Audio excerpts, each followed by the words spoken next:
Bonjour tout le monde. Alors, vous allez voir qu'aujourd'hui, on a une leçon qui est assez chargée. On va voir comment afficher du texte en deux dimensions pour présenter des consignes, des messages à l'utilisateur.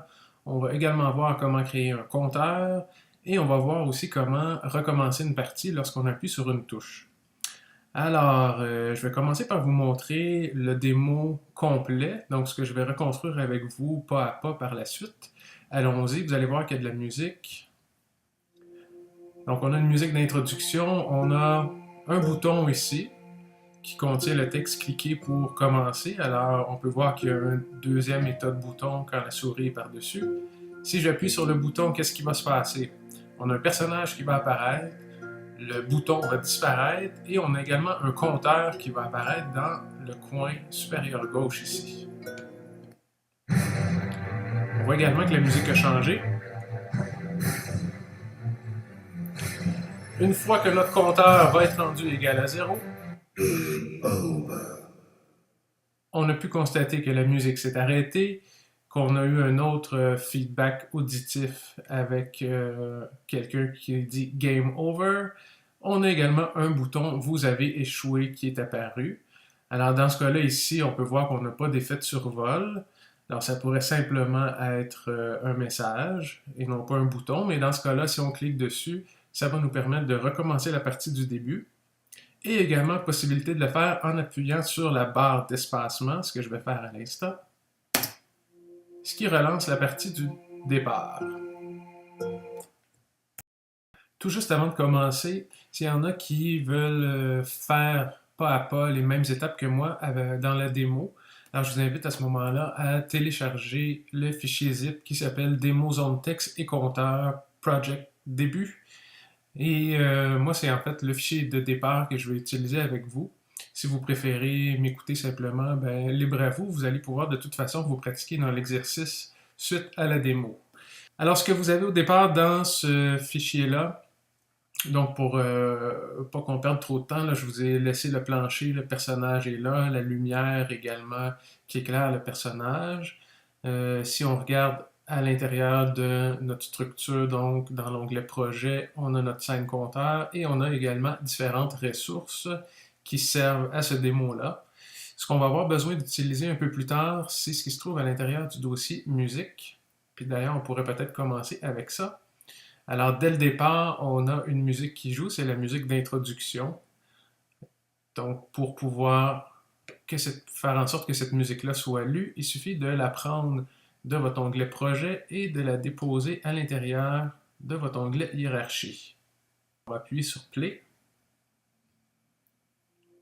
On a la musique d'introduction qui est lancée.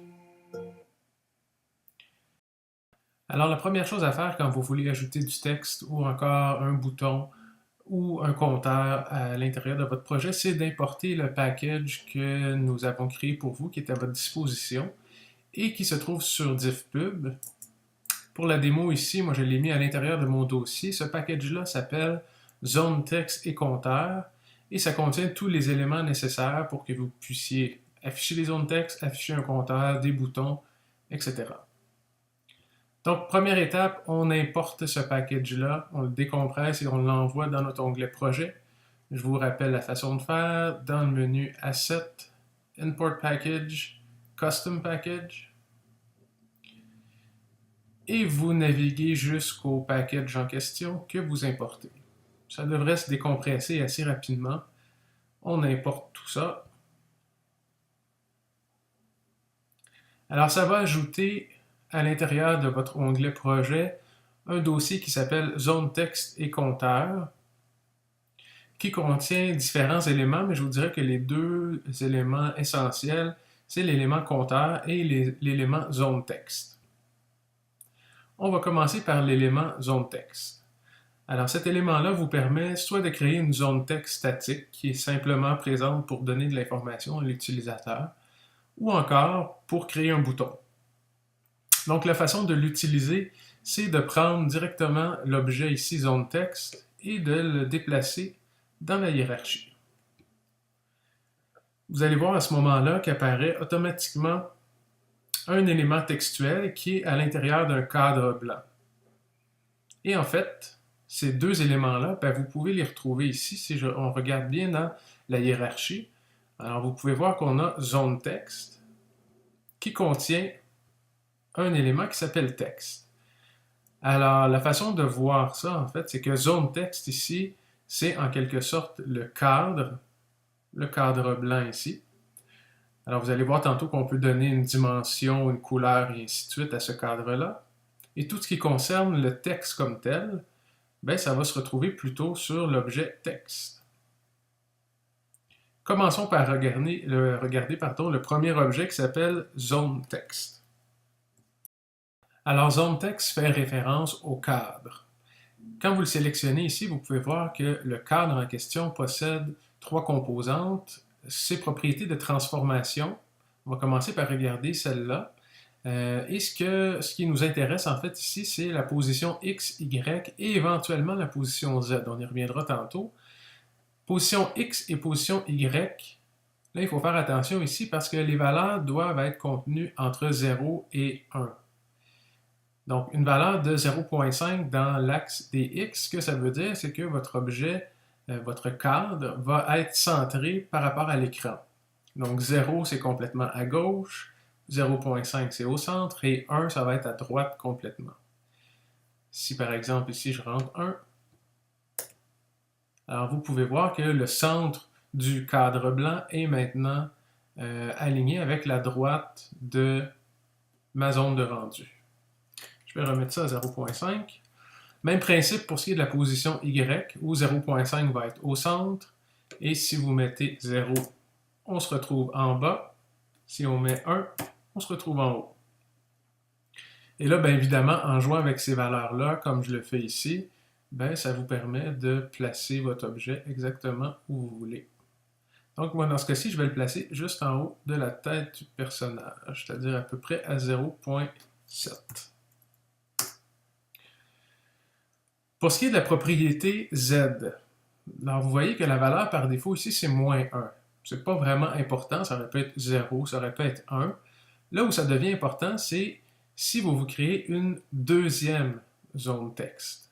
Donc, je vais le faire à l'instant. Je vais prendre zone texte ici à l'intérieur de mon projet et je le déplace à nouveau dans la hiérarchie. Ce qui va créer une deuxième zone de texte.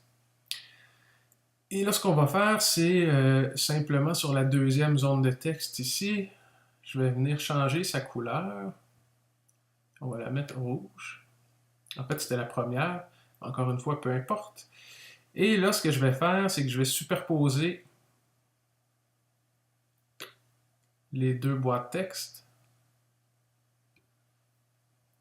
Alors, ce qu'on peut voir, pour le moment, c'est bizarre d'affichage. On a le rouge, le blanc qui est là, on ne sait pas trop lequel est par-dessus l'autre, donc on dirait que c'est le rouge, en fait, qui est par-dessus le blanc. C'est là où le Z devient important. Plus la valeur que vous allez donner au Z est élevée, plus votre objet va se retrouver sur une couche supérieure. Donc, dans ce cas-là, ici, mon zone texte, mon premier zone texte, qui est, juste pour vérifier, donc c'est le texte blanc. Alors, si je lui donne une valeur supérieure à moins 1, alors je pourrais lui donner 0.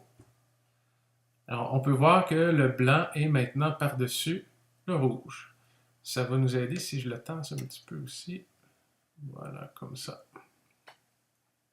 À l'inverse, si on avait mis ici moins 2, ben, il se retrouve sur une couche inférieure, donc en dessous. Alors, c'est l'importance du Z. Si on regarde maintenant la deuxième série de propriétés, GUI texture, alors c'est ici que vous allez pouvoir contrôler à peu près toutes les propriétés de votre cadre blanc. Donc la couleur ici, par défaut, vous voyez que la couleur c'est blanc.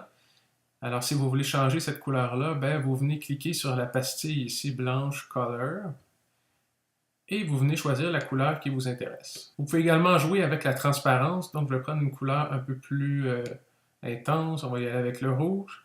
Alors si vous voulez jouer avec la transparence, vous avez la dernière valeur ici qui est la valeur alpha.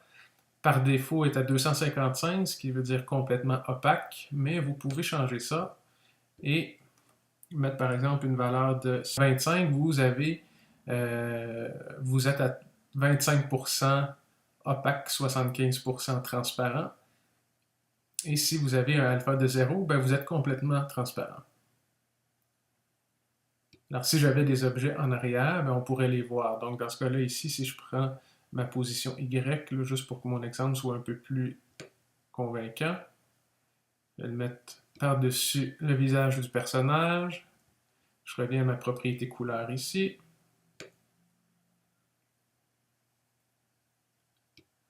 Alors, on peut voir qu'avec une opacité, donc un alpha de 69 dans ce cas-là, ben, on va continuer à voir le rouge, mais on voit à travers, on voit la tête du personnage. Pour modifier la dimension de votre cadrage de zone de texte, du cadre rouge dans ce cas-là, la façon la plus simple de procéder, ça va être de modifier le scale de la zone texte. Alors, pour bien comprendre, on va replacer la zone texte parfaitement centrée dans l'écran, donc à un X de 0.5 et à un Y de 0.5. Et on va voir qu'à ce moment-là, quand je donne un scale de 1 dans les X, un scale de 1 dans les Y, ma zone de texte vient recouvrir 100% de la partie affichable, donc 100% de l'interface. Donc, il ne faut pas donner des valeurs qui sont trop élevées ici. Si vous voulez procéder autrement, plutôt que de rentrer directement des valeurs, vous pouvez positionner votre curseur juste à gauche ici du X ou encore du Y. On peut voir que le curseur se transforme en deux petites flèches et ça vous permet, en cliquant et en draguant la souris, d'ajuster de cette façon-là la largeur et la hauteur de votre cadrage. Par défaut, donc, les valeurs ici sont de 0, 0. 0, 0, ça correspond à la dimension par défaut qui a été donnée au cadrage de texte ici. Vous pouvez aller un petit peu plus petit que ça. Donc, vous voyez ici, si je descends à moins 0, dans ce cas-là, 0,6, je viens de diminuer la largeur de ma zone texte. Et même chose dans les Y, si je descends à moins 0,06, ben, j'ai diminué la hauteur. Alors, encore une fois, ici, ça va être important de ne pas donner des valeurs qui sont trop élevées dans les nombres négatifs. Alors, les propriétés du texte, ben, peut-être que la plus importante, en fait, c'est le texte comme tel. Par défaut, quand vous avez pris l'objet zone texte, le texte qui s'affiche, qu'on peut voir ici, c'est texte par défaut, et vous le retrouvez dans la propriété texte qui est là. Alors, si on veut être fidèle à l'exemple qu'on a vu tantôt, on va remplacer texte par défaut par cliquer ici pour commencer. Là, on n'a pas trop de problème parce qu'on a un cadre qui est assez large, là, qui a 400 pixels. Mais si éventuellement notre cadre était plus étroit que ça et que vous vouliez faire un retour à la ligne pour mettre votre texte sur deux lignes, c'est possible de le faire. Vous commencez par placer votre curseur à l'endroit où vous voulez insérer votre retour à la ligne. Donc, je vais le mettre entre le ici et le pour. On appuie sur la touche Alt qu'on maintient enfoncée et sur la touche Retour. Alors, après vérification, il semble que le raccourci Alt-Retour ne fonctionne pas sur Windows pour générer un retour à la ligne. Donc, à ce moment-là, la façon de procéder, qui est sans doute encore plus simple, c'est d'aller dans un éditeur texte. Ça peut être le bloc-notes, ça peut être un autre éditeur texte aussi. Et vous écrivez le texte avec les retours à la ligne. Donc, cliquez ici, Retour pour recommencer. On sélectionne tout ça, copier, je retourne dans Unity à l'intérieur de ma propriété texte et je viens coller. Alors vous voyez à ce moment-là que mon retour à la ligne a été copié avec le reste du texte. Autre propriété que vous pouvez contrôler pour le texte, c'est son alignement. Là, on peut voir qu'il est aligné à gauche. Si vous voulez avoir un alignement au centre, c'est possible de le faire. On pourrait également avoir un alignement à droite. Dans Pixel Offset ici, alors vous pourrez l'essayer, mais ça vous permet de créer un décalage X ou Y. Alors vous voyez que si j'augmente les X, ben, je peux tasser mon texte vers la droite. Et si je mets 50 dans les Y, ben, je le monte, moins 50, je le descends. Vous pouvez contrôler également l'espacement entre les lignes. Alors 1, si je mets 2, ben, j'ai maintenant un espace de 2 entre chacune de mes lignes. Vous pouvez également contrôler le font size. Là, c'est à 0. C'est en fait pas, évidemment, pas une dimension de 0 parce que vous pouvez le constater comme moi. On voit le texte qui est ici. Là. Il n'y a pas une taille de 0. C'est simplement sa taille par défaut. Mais évidemment, vous pouvez changer ça. Si vous mettez 10, vous allez voir que le texte rapetisse. Je pense que la dimension par défaut correspond à 16. Mais évidemment, vous pouvez mettre ça beaucoup plus gros. Alors, je pourrais mettre ici 64. Et on peut voir que c'est même possible que votre texte déborde du contenant. On peut également contrôler le font style. Alors, ça vous permet de choisir bold, italique. Donc, bold, c'est gras. Italique ou gras et italique. Maintenant, comment faire pour personnaliser la fonte que vous utilisez? Alors, pour personnaliser un peu votre affichage, vous pouvez utiliser une fonte différente de celle qui vous est proposée par défaut. C'est possible de trouver des fontes ou des polices de caractères, c'est le terme que je devrais utiliser pour parler en bon français. Donc, police de caractères, vous pouvez en trouver sur Internet un peu partout. Moi, je vous conseille 2 sites.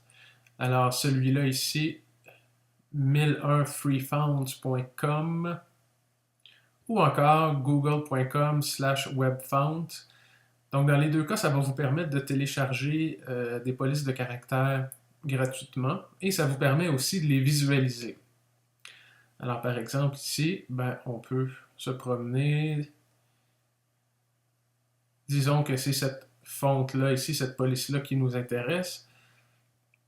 Alors, on peut la télécharger pour Windows, on peut la télécharger pour Mac. Alors, je vais la télécharger pour Mac.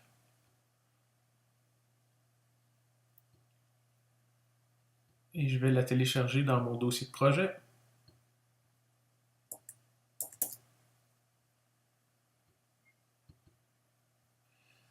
Alors, on peut voir que c'est un fichier zippé qui contient un dossier avec, bon, dans ce cas-ci, plusieurs fonts, plusieurs versions de la police. On a la police comme telle, la version en italique et ainsi de suite. Alors, moi, ce que je vais faire, c'est que je vais importer la première ici, donc action ls.ttf, et je vais l'amener directement dans Unity. Alors, en prenant directement mon fichier et en l'amenant dans mon onglet projet. Alors, vous voyez que Unity l'a reconnu sans problème. La police de caractère est apparue ici et on peut voir que la police de caractère contient en fait 2 sous-éléments, un matériel et une texture. Ça va devenir important tantôt, mais pour le moment, ça ne l'est pas. À partir du moment où vous avez importé votre fonte, si je retourne dans ma zone texte ici, donc pas dans la zone texte, mais bien dans le texte, une des propriétés qu'on a sautées tantôt, c'est la propriété fonte.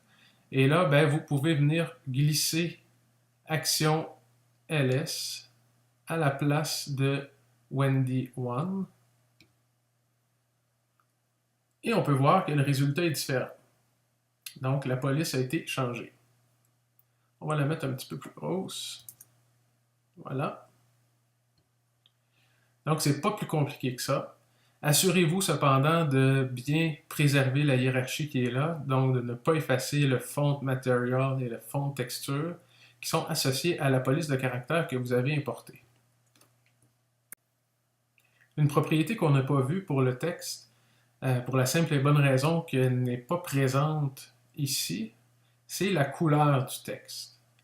Alors vous pouvez voir que le texte qui est affiché présentement, cliquez ici pour commencer, apparaît blanc. Comment est-ce qu'on fait pour lui donner une autre couleur? Alors, ça ne se passera pas directement ici sur l'objet texte. Ça va plutôt se passer à l'intérieur de l'onglet projet, directement sur la police de caractère que vous utilisez. Alors, vous sélectionnez cette police-là et vous pouvez constater plusieurs choses ici, dont la dimension par défaut. Alors, on peut voir que c'est 16, comme je le mentionnais tantôt. Et vous avez également la couleur ici. Donc, si vous voulez changer cette couleur-là pour mettre noir plutôt que blanc, vous venez sélectionner noir. Et pour que le résultat s'applique, il faut absolument appuyer sur Apply. Voilà, c'est fait. Le problème avec ça, c'est puisqu'on est à l'intérieur de notre onglet projet, ce que ça veut dire, c'est que tous les champs texte, tous les objets qui contiennent du texte et qui vont utiliser cette police de caractères-là vont être en noir. Alors, exemple de ça, si je prends ma zone texte qui est ici, et je vais directement la dupliquer, voilà, on va la tasser un petit peu, comme ça, et on va les renommer simplement pour les différencier, donc zone texte 1 et zone texte 2. Donc, qu'est-ce qui se passe si vous sélectionnez zone texte 2 et que vous venez changer la couleur de la police ici? On va mettre ça blanc. Voilà. On applique. Et on peut voir que le résultat se reflète à l'intérieur des deux éléments textuels qui utilisent cette police-là. C'est normal parce qu'on change la source comme telle, la police. Si vous voulez travailler avec la même police, mais avec deux couleurs différentes, il y a un petit tour de passe-passe à effectuer pour pouvoir y arriver. Alors, vous devez, dans un premier temps, vous créer un nouveau matériel. Alors, dans le sous-menu ici, Project, je vais venir choisir Create Material.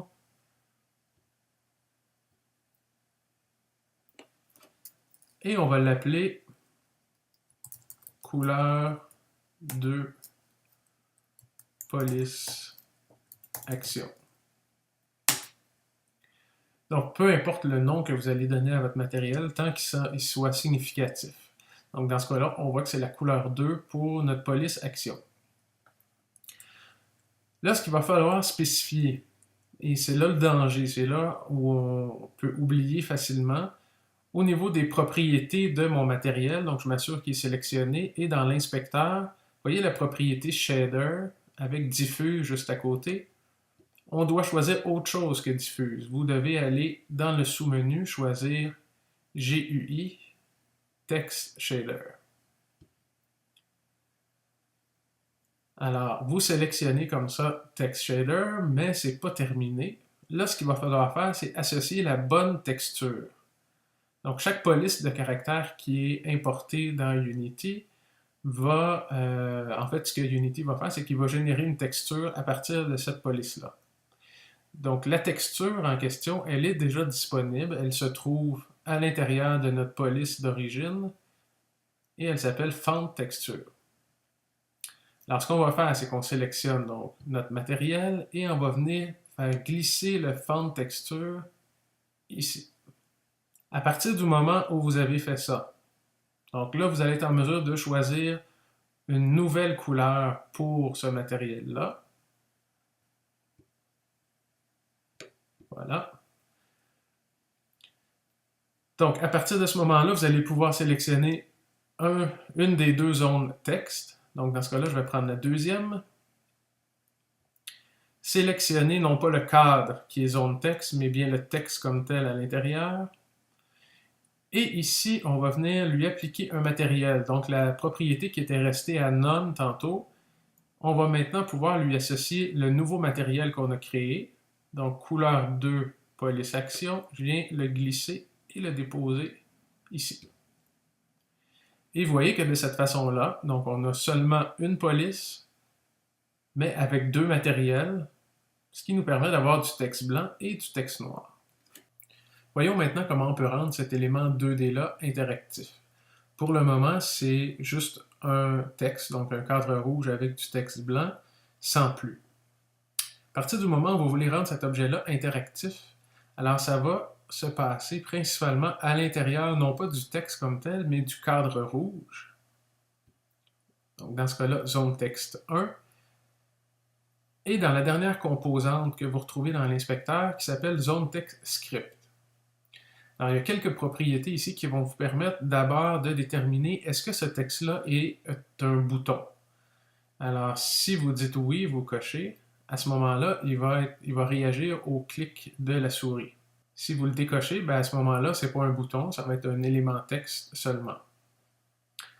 À partir du moment où vous déterminez que oui, c'est un bouton, alors on vient cocher la propriété, vous allez être en mesure de sélectionner une couleur pour effet de survol. Donc, quand la souris va se retrouver par-dessus cette zone de texte-là, ben, le rouge va être remplacé par la couleur que vous allez choisir. Donc dans ce cas-là, ici, je vais venir prendre bleu pour que ça soit bien évident. Et juste avec ça, si j'appuie sur Play, alors on peut voir ce qui se passe quand vous mettez votre curseur par-dessus la zone texte, ça devient bleu, et quand la souris ressort, ça redevient la couleur par défaut, c'est-à-dire rouge. Raccourci clavier. Alors, par défaut, vous voyez que c'est à None. Donc, le raccourci clavier, c'est est-ce que vous voulez offrir à l'utilisateur la possibilité d'utiliser un raccourci clavier pour déclencher l'action. Alors, dans ce cas-là, ici, on a None, mais vous pouvez ici naviguer à travers à peu près toutes les touches du clavier. Alors, je pourrais choisir ici, par exemple, Space, la barre d'espacement. Propriété relance le jeu. Si vous cochez ça, automatiquement, le fait de cliquer sur le bouton ou encore d'appuyer sur le raccourci clavier, ce que ça va faire, c'est que ça va relancer l'exécution de votre jeu du départ. Quels sont les objets à activer? Quels sont les objets à désactiver? Alors, une fois qu'on va appuyer sur le bouton ou qu'on va, encore une fois, appuyer sur le raccourci clavier, quels sont les objets à activer et à désactiver? Alors, dans ce cas-là, ici, les objets à désactiver. Quand on appuie sur le bouton, on veut désactiver la musique d'introduction. Donc, je vais venir prendre l'intro ici et je l'envoie dans Objets à désactiver. Ce qu'on veut également, c'est que le personnage soit inactif au début et apparaisse seulement quand le joueur va avoir cliqué sur le bouton. Alors, je vais aller sur mon personnage ici, Lerps, et tout en haut de l'inspecteur, je vais décocher la case qui est là en choisissant Deactivate Children. À ce moment-là, l'ensemble de votre personnage va disparaître. Je reviens à mon bouton et on va lui dire Objet à activer, Lerps. Alors, je prends Lerps de ma hiérarchie et je l'envoie sur Objet à activer. Ce qu'on veut également quand on appuie sur le bouton, c'est que le bouton lui-même disparaisse. Alors, à ce moment-là, on va prendre ce qui s'appelle Zone Texte 1, qui est notre bouton, et on va l'envoyer dans Objet à désactiver. D'ailleurs, je pourrais peut-être renommer Zone Texte 1 par bouton intro. Ce serait un petit peu plus significatif. On peut voir aussi que quand vous faites des modifications directement à un nom dans votre hiérarchie ici, vous n'avez pas besoin de redraguer l'objet, il a été automatiquement modifié ici dans Objet à désactiver. Finalement, la dernière chose qu'on veut dans ce cas-là, c'est qu'il y ait une musique différente. Donc, on a arrêté le son d'introduction, mais on veut démarrer la lecture d'une autre musique. Alors, cette musique-là, elle se trouve dans le dossier Ressources démo, sous-dossier musique, et musique comme telle. Alors, je vais prendre cet objet-là, je l'envoie dans ma hiérarchie, et comme je veux que cette musique-là soit inactive au départ, on va venir la décocher ici, la rendre inactive au départ. Je reviens à mon bouton d'intro. Alors, on va lui dire d'activer la musique qu'on vient d'ajouter. Objet à activer, on drague musique. Alors, si on résume, notre bouton peut être activé avec le raccourci clavier Space aussi, va venir activer le personnage, activer la musique, désactiver le son d'introduction, désactiver le bouton d'intro. Voyons voir qu'est-ce que ça donne. On appuie sur Play. On remet de la musique. Donc un petit peu de volume. Je clique sur le bouton. Ça fonctionne. Le bouton a disparu, le personnage est apparu et la musique a commencé. Est-ce que le raccourci clavier fonctionne maintenant? Voyons voir. Alors, plutôt que de cliquer sur le bouton, on appuie sur le raccourci clavier qui est barre d'espacement. On a exactement le même résultat. Alors, vous voyez, ça fonctionne bien. En changeant les propriétés que vous avez ici, on pourrait facilement faire en sorte, par exemple, si je viens désactiver le bouton, là, à ce moment-là, le clic n'aura plus aucun impact. Alors, vous avez du texte seulement et le déclencheur devient le raccourci clavier qui est barre d'espacement.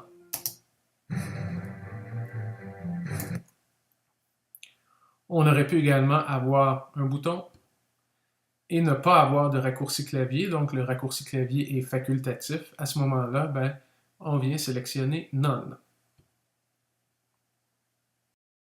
L'étape suivante va être d'ajouter un compteur à l'intérieur de notre projet.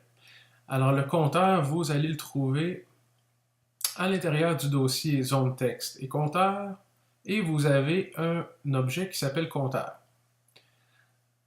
Alors, comme on l'a fait tantôt avec la zone texte, on va prendre notre compteur et on l'envoie dans la hiérarchie. Vous pouvez voir, par défaut, le compteur va apparaître au centre de l'écran avec une valeur de 10. Donc, regardons le compteur comme tel et les propriétés qui nous sont offertes dans l'inspecteur. Dans un premier temps, vous avez le texte par défaut qui va s'afficher. Dans ce cas-là, ce qu'il faut comprendre, c'est que le 10, c'est la valeur qu'on veut qu'il y ait au départ. Si vous voulez qu'il n'y ait pas de valeur au départ, ben vous mettez rien. Et à partir du moment où on va appuyer sur Play, à partir du moment où votre objet compteur va être activé, ben, ce qui va prendre la place du 10 ou de rien si vous n'avez rien mis, c'est la valeur du compteur. Pour ce qui est des autres propriétés, ben, c'est exactement la même chose que ce qu'on a vu tantôt pour notre zone texte. Alors la position, si on veut mettre notre compteur en haut à gauche, on va lui mettre un X de 0.05, on est assez à gauche. Et au niveau des Y, on va mettre ça à 0.9, ça devrait être pas pire. Ça peut même être encore plus haut, 0.95. Les autres propriétés, ben, j'y reviendrai pas parce qu'on les a définies tantôt, c'est la même chose. Ce qui va être important dans le cas du compteur, c'est principalement sa composante script ici, qui s'appelle compteur script. Il est assez simple à comprendre. La première propriété, c'est la durée. Donc, dans ce cas-là, c'est une durée en secondes. On est à 10 secondes. Si j'appuie sur Play, le compteur se met automatiquement à 0 et va venir monter jusqu'à la valeur cible qui est la durée, c'est-à-dire 10. Et il va s'arrêter là. Si vous venez cocher le décroissant, à ce moment-là, ben, il va commencer à 10 et il va descendre jusqu'à 0. 0 étant sa valeur cible. Une fois qu'il va être rendu à 0, il s'arrête. Si on veut être fidèle aux démos qu'on a vues tantôt, objet à activer quand le compteur est égal à 10, ben ça va être un bouton ou un message texte qu'on n'a pas encore. Une musique. Alors la musique, on l'a ici dans nos ressources. Elle s'appelle Game Over. Alors je viens prendre ce son-là, je l'amène dans ma hiérarchie. Et comme ce son-là ne doit pas être entendu dès le départ, on va venir le désactiver. Je reviens à mon compteur. Ce qu'on veut également, donc, c'est afficher un élément textuel qu'on pourrait créer tout de suite. Ça va nous faire réviser en même temps les notions qu'on a vues tantôt. Alors, je vais prendre ma zone texte. On se crée une nouvelle zone texte. Dans ce cas-là, ici, le message... Oups. Comme ça, voilà. Donc, ce ne sera pas texte par défaut. Ça va être temps écoulé.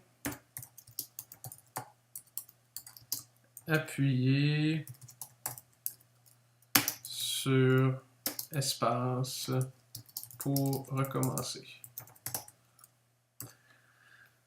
Alors, on peut voir dans ce cas-là que ma ligne est beaucoup trop grande par rapport à l'espace que j'ai ici, là, par rapport à mon cadre.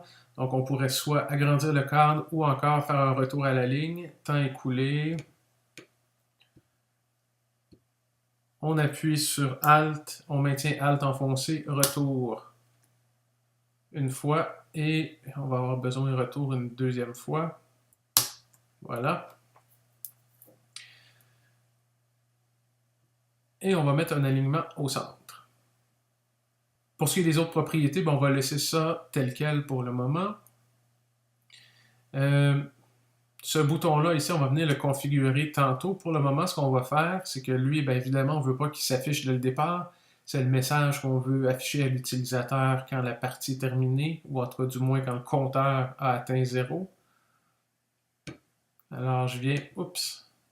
Alors, vous voyez l'erreur que j'ai faite. J'ai désactivé le texte seulement. Alors, si vous voulez désactiver cet objet-là, il faut sélectionner Zone texte et vous venez désactiver l'objet au complet en désactivant les children ou les enfants. D'ailleurs, on va renommer Zone texte et on va l'appeler message final. Comme ça. On revient donc à notre compteur. Objet à activer. On a donc pas la musique, pardon, mais Game Over, voilà. Donc notre son final dans Objet à activer. On va également activer Message final. Comme ça. Qu'est-ce qu'on désactive maintenant? Bien, on va désactiver notre personnage. Donc l'URPS qui a été activé lorsqu'on a cliqué sur le premier bouton, on vient le désactiver maintenant quand le compteur est terminé. Et on va venir également désactiver la musique. Donc, le compteur, au départ, doit être désactivé. En tout cas, si on veut être fidèle aux démos qu'on a vues tantôt, on veut désactiver ce compteur-là au départ. Et on veut l'activer au moment où on appuie sur le bouton pour commencer la partie. Alors, dans le bouton intro ici, on venait déjà activer le personnage et la musique, bien, on va venir ajouter à ça notre compteur. Voilà. On appuie sur Play. Alors, voyons voir si ça fonctionne. J'appuie sur mon bouton. Le personnage est contrôlable. Le compteur a commencé à 0, va augmenter jusqu'à 10. Et rendu à 10, la musique a arrêté. On a bien entendu le Game Over. Et le message final est également apparu. Donc, ça fonctionne bien. Pour conclure cette partie du démo, la seule chose qui nous manque, c'est sur notre message final, alors qui est désactivé pour l'instant. Je vais le réactiver temporairement. Donc, le message qu'on a écrit tantôt, temps écoulé, appuyez sur espace pour recommencer. Alors, on veut qu'il y ait une autre fonction qu'une fonction d'information. On veut également qu'il agisse comme un bouton. Alors, on va venir à l'intérieur de son script lui dire « tu es un bouton ». Et on veut qu'au moment où la souris est relâchée, donc on clique sur le bouton, que le jeu soit relancé. Alors je viens cocher également relance le jeu. Ce que ça va faire, donc à partir du moment où vous cochez relance le jeu ici, dès que vous cliquez sur cet élément-là, ben, votre jeu réalisé dans Unity va reprendre du départ. On pourrait également choisir un raccourci clavier. Espace. Et je vais venir désactiver ce message final-là parce qu'on ne veut pas qu'au départ, pardon, on ne veut pas que ce message-là soit activé. Alors, voyons voir. Une fois les 10 secondes passées,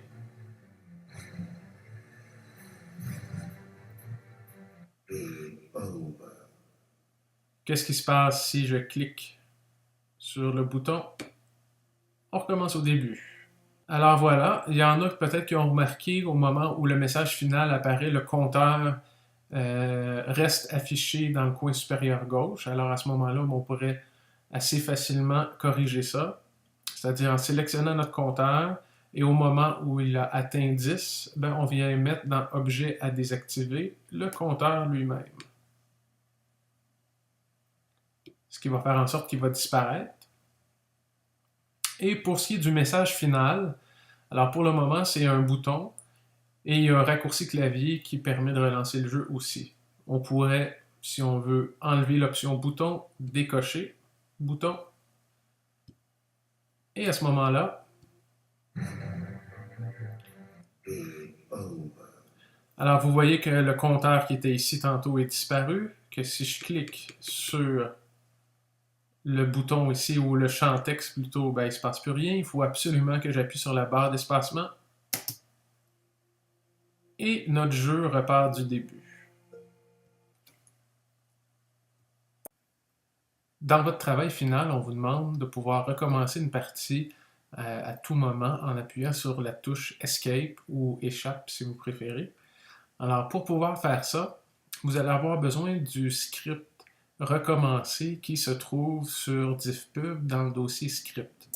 Moi, j'en ai une copie ici à l'intérieur de mon dossier projet. Donc, recommencer.js, c'est le script que vous devez importer. Alors, soit que vous le prenez et que vous le glissez directement dans votre onglet projet, ou encore vous passez par le menu Asset, Import New Asset. Les deux façons fonctionnent. Alors, à partir du moment où vous avez importé ce script-là, la seule chose que vous devez faire, c'est l'associer en fait à un objet. Donc, je pourrais le mettre sur n'importe quel objet ici de ma hiérarchie, ou encore me créer un objet vide.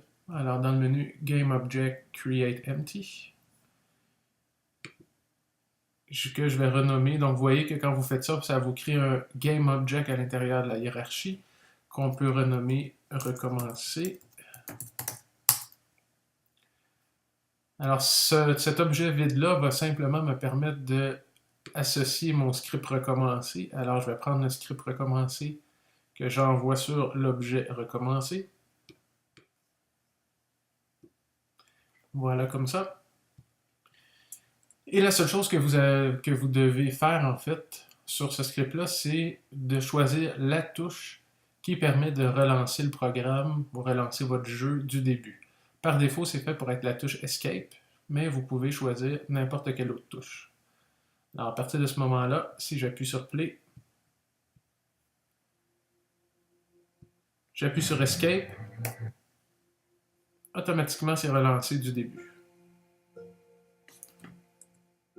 Voilà pour ça.